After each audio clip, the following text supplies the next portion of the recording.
Now let's see about the different phases in constructing a self-instructional module. The first phase is preparatory phase. Here it refers to input. നമ്മൾ ആ ഒരു self instructional മൊഡ്യൂളിൽ ആ inputs അല്ലെങ്കിൽ അതിലെ contents ഒക്കെ develop ചെയ്യുന്ന ഒരു ഫേസ് ആണ് preparatory phase. It is concerned with collection of data regarding the target groups, their characteristics, job responsibilities and learning needs. So ഏത് തരത്തിലുള്ള ആൾക്കാർക്കാണ് ഈ സെൽഫ് ഇൻസ്ട്രക്ഷണൽ മൊഡ്യൂൾ ഡെവലപ്പ് ചെയ്യുന്നത്, അവരുടെ എഡ്യൂക്കേഷൻ എന്താണ്, അവരുടെ ജോബ് റെസ്പോൺസിബിലിറ്റീസ് എന്തൊക്കെയായിരിക്കും, അവരുടെ ലേണിംഗ് നീഡ്സ് എന്തൊക്കെയാണ് എന്ന് ടാർഗറ്റ് പോപ്പുലേഷനെ മനസ്സിലാക്കുന്ന ഒരു സ്റ്റേജാണ് preparatory phase. And this information serves as the baseline for construction of learning material.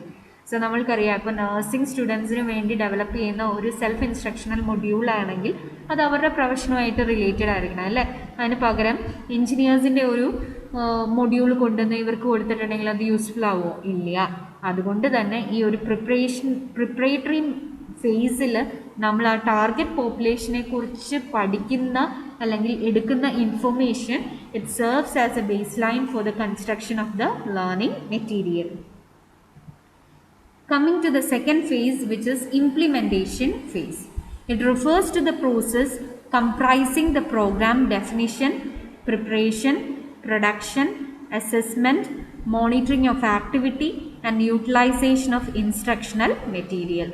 So ആ ഒരു ബേസ് ലൈൻ നോളജ് വെച്ചിട്ട് കുട്ടികൾക്ക് എന്താണോ ആവശ്യം അതനുസരിച്ച് ആ ഒരു പ്രോഗ്രാമിനെ ഡിഫൈൻ ചെയ്യുന്നതും പ്രിപ്പയർ ചെയ്യുന്നതും ആ ഒരു റഫ് ലേ ഔട്ട് ഉണ്ടാക്കുന്നതും ആക്ടിവിറ്റീനെയൊക്കെ മോണിറ്റർ ചെയ്യുന്നതും അതുപോലെ തന്നെ ആ ഒരു മെറ്റീരിയലിനെ യൂട്ടിലൈസ് ചെയ്യുന്നതും ഒക്കെയാണ് ഇംപ്ലിമെൻറ്റേഷൻ ഫേസിൽ നടക്കുന്നത്.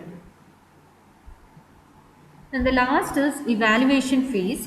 This phase is a process of arriving at a judgment and decision based on a careful appraisal of all aspects of the trained performance.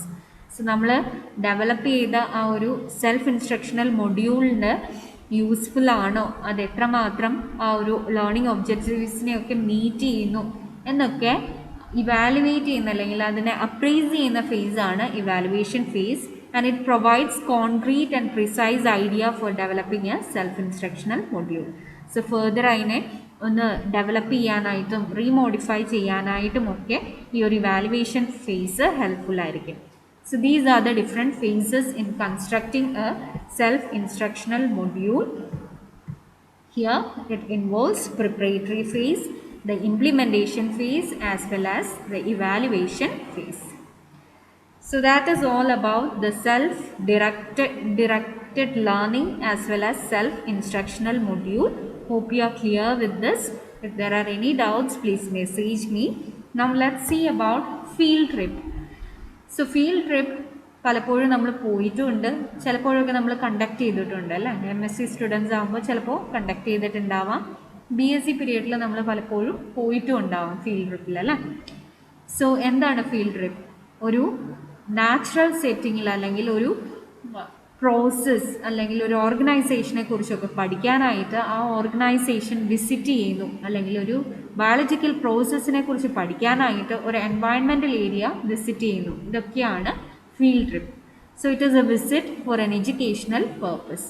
ടൂറിനേക്കാൾ ഉപരി ഒരു ഏരിയ വിസിറ്റ് ചെയ്യുന്നതും അതിൽ നിന്ന് നോളജ് ഗെയിൻ ചെയ്യുന്നതുമാണ് ഒരു field trip. A visit for an educational purpose. It is also known as the observational visit. It is defined as an educational procedure by which students obtain first-hand information by observing places, objects, phenomena or activities and processes in their natural setting. So ഒരു area visit ചെയ്ത് അല്ലെങ്കിൽ ആ പഠിക്കാൻ ഉദ്ദേശിക്കുന്ന കാര്യത്തെക്കുറിച്ച് ഒബ്സർവേഷനിലൂടെയും അതുപോലെ തന്നെ പല ആക്ടിവിറ്റീസ് ചെയ്തുകൊണ്ട് ഫേസ്റ്റ് ഹാൻഡ് നോളജ് അക്വയർ ചെയ്യുന്ന ആ ഒരു പ്രോസസ്സിനെയാണ് ഫീൽഡ് ട്രിപ്പ് എന്ന് പറയുന്നത്. So it is defined as an educational process by which the students obtain first hand information by observing places, objects, phenomena or activities and processes in their natural setting. Coming to organising a field trip, എങ്ങനെയാണ് ഒരു field trip arrange ചെയ്യുന്നത് എന്ന് നമ്മൾക്ക് കാണാം. It has different phases. The first phases pre planning. Field ട്രിപ്പിന് മുമ്പേ ആ ഒരു പ്ലാനിങ് ഫേസാണ് pre planning. Here we have to decide on the trip, എങ്ങോട്ടാണ് പോകേണ്ടത്, എന്താണ് കാണേണ്ടത്, എന്തൊക്കെയാണ് ഈ ഒരു ട്രിപ്പിൽ നിന്നും ഉദ്ദേശിക്കുന്നത്, ഇതൊക്കെ ഡിസൈഡ് ചെയ്യുന്ന ഫേസാണ് ഇത്. Know the resources. സോ ആ ഒരു ലേണിംഗ് ഒബ്ജക്റ്റീവ് ഡെവലപ്പ് ചെയ്യുമ്പോൾ അതിന് പറ്റിയ റിസോഴ്സസ് ഏതൊക്കെയാണ്, അല്ലെങ്കിൽ പ്ലേസസ് ഏതൊക്കെയാണ്, അതിന് നമ്മൾക്ക് അപ്രോച്ച് ചെയ്യാൻ പറ്റുന്ന പേഴ്സൺസ് ആരൊക്കെയാണ്, that is knowing the resources. Then you have to obtain the administrative sanction. So നമ്മൾ കോളേജിൽ നിന്ന് പോകുമ്പോൾ കോളേജിലെ അഡ്മിനിസ്ട്രേഷനിൽ നിന്നും പെർമിഷൻ അറ്റൈൻ ചെയ്യണം, എങ്കിൽ മാത്രമേ പോകാൻ പറ്റുള്ളൂ അല്ലേ. So this is obtaining the administrative sanction. Next is obtaining permission from the organisation to be visited. So നമ്മൾ പോകുന്നത് എങ്ങോട്ടാണോ അവിടെ ഒരു വിസിറ്റ് നടത്താനായിട്ടുള്ള പെർമിഷൻ അവരിൽ നിന്നും ഒബ്റ്റെയിൻ ചെയ്യണം. Then fix the date and time according to the convenience of the organisation to be visited. So ആ ഒരു ഏരിയയിലെ ആൾക്കാരുടെ കൺവീനിയൻസ് അനുസരിച്ച് ഡേറ്റും ടൈമും ഒക്കെ ഫിക്സ് ചെയ്യുക. Formulate objectives for the visit and inform to the students. So educational വിസിറ്റിൽ എന്തൊക്കെയാണ് ലേണിംഗ് ഒബ്ജക്റ്റീവ്സ് എന്ന് ഫ്രെയിം ചെയ്ത് അത് കുട്ടികളെ അറിയിക്കുക. List down specific information to be obtained. ആ ഒരു ഏരിയയിൽ പോകുമ്പോൾ എന്തൊക്കെയാണ് കാണേണ്ടത്, എന്തൊക്കെയാണ് അവിടെ നിന്ന് പഠിക്കേണ്ടത് എന്ന് ക്ലിയർ ആയിട്ട് കുട്ടികൾക്ക് പറഞ്ഞു കൊടുക്കുക. Arranging transport. Prepare a guide sheet and formulate questions to be asked to the guide. So ആ ഒരു ഏരിയയിൽ ചെന്ന് കഴിയുമ്പോൾ ആ ഒരു നമ്മളെ ഗൈഡ് ചെയ്യുന്ന പേഴ്സണോട് എന്തൊക്കെ കാര്യങ്ങളാണ് ചോദിച്ചറിയേണ്ടത് എന്ന് ക്വസ്റ്റ്യൻസ് പ്രിപ്പയർ ചെയ്ത് വെക്കുക. Divide and allot students to group. So നമ്മൾക്കറിയാം അവിടെ ചെന്ന് കഴിയുമ്പോൾ ഒറ്റയടിക്കല്ല എല്ലാം പോയിട്ട് കാണുക അല്ലേ, പല പല ഗ്രൂപ്പ്സിലായിരിക്കും. So you have to divide and allot students into group. Brief the students regarding few things like equipments and accessories needed. ആ ഒരു വിസിറ്റിന് പോകുമ്പോൾ എന്തൊക്കെ കാര്യങ്ങളാണ് കയ്യിൽ കരുതേണ്ടത് അതിനെക്കുറിച്ച്. Date and exact time of the transport, actual location as well as the setup of the place being visited, conduct and behaviour expected and safety precautions to be observe. So ഇത്രയും കാര്യങ്ങളെക്കുറിച്ച് കുട്ടികൾക്ക് ബ്രീഫ് ഔട്ട് ചെയ്യണം. So this happens in the first phase of the field trip, which is pre-planning.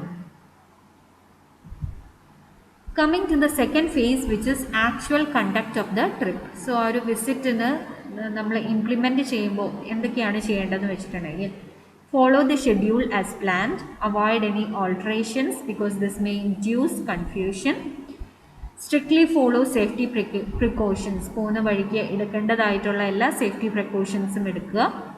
Observe and collect information needed based upon the educational objectives. So നമ്മൾ set ചെയ്ത objectives അനുസരിച്ച് ആ ഒരു information collect ചെയ്യുക. Collect source or study materials as per availability. So നമ്മൾ visit ചെയ്യുന്ന ഏരിയനെ കുറിച്ചുള്ള സ്റ്റഡി മെറ്റീരിയൽസ് അല്ലെങ്കിൽ ആ ഒരു പ്രോസസ്സിനെ കുറിച്ചുള്ള സ്റ്റഡി മെറ്റീരിയലൊക്കെ കളക്ട് ചെയ്യുക. Teachers act as supervisors and call the attention of the students towards pertinent points. So ടീച്ചറിൻ്റെ റോൾ എന്ന് പറയുന്നത് കുട്ടികളെ സ്വസ്ഥമായിട്ട് ഒബ്സർവ് ചെയ്യാൻ വിട്ട് സൂപ്പർവൈസറായിട്ട് മാത്രം ആക്ട് ചെയ്യുക. ഇനി ഏതെങ്കിലും ഒരു ഏരിയയിൽ സ്പെസിഫിക് ആയിട്ട് കുട്ടികൾ അറിഞ്ഞിരിക്കേണ്ട കാര്യങ്ങളുണ്ടെങ്കിൽ അങ്ങോട്ട് കുട്ടികളുടെ ആ ഒരു അറ്റൻഷനെ ഡൈവേർട്ട് ചെയ്യുകയും കൂടെ ചെയ്യുക. The last phase of field trip is evaluation phase. In evaluation phase, a well-planned follow-up session is conducted in order to evaluate how much effective the field trip was. It includes a group discussion where we discuss about the effectiveness of the field trip, the extent to which the objectives were met. Learning materials that was collected during the visit are displayed so that the others can watch regarding it. ഇതൊക്കെയാണ് evaluation ഫേസിൽ നടത്തുക. ഒരു group ഡിസ്കഷനാണ് നടത്തുക. ഇത് effective ആയിരുന്നോ, എല്ലാ learning objectives meet ചെയ്തോ, നമ്മൾ കളക്ട് ചെയ്ത ഇൻഫർമേഷൻ എല്ലാവരുമായിട്ടൊന്ന് ഷെയർ ചെയ്യുക. ഇത്രയും കാര്യങ്ങളാണ് ഇവാലുവേഷൻ ഫേസിൽ നടക്കുന്നത്. Coming to teachers' role.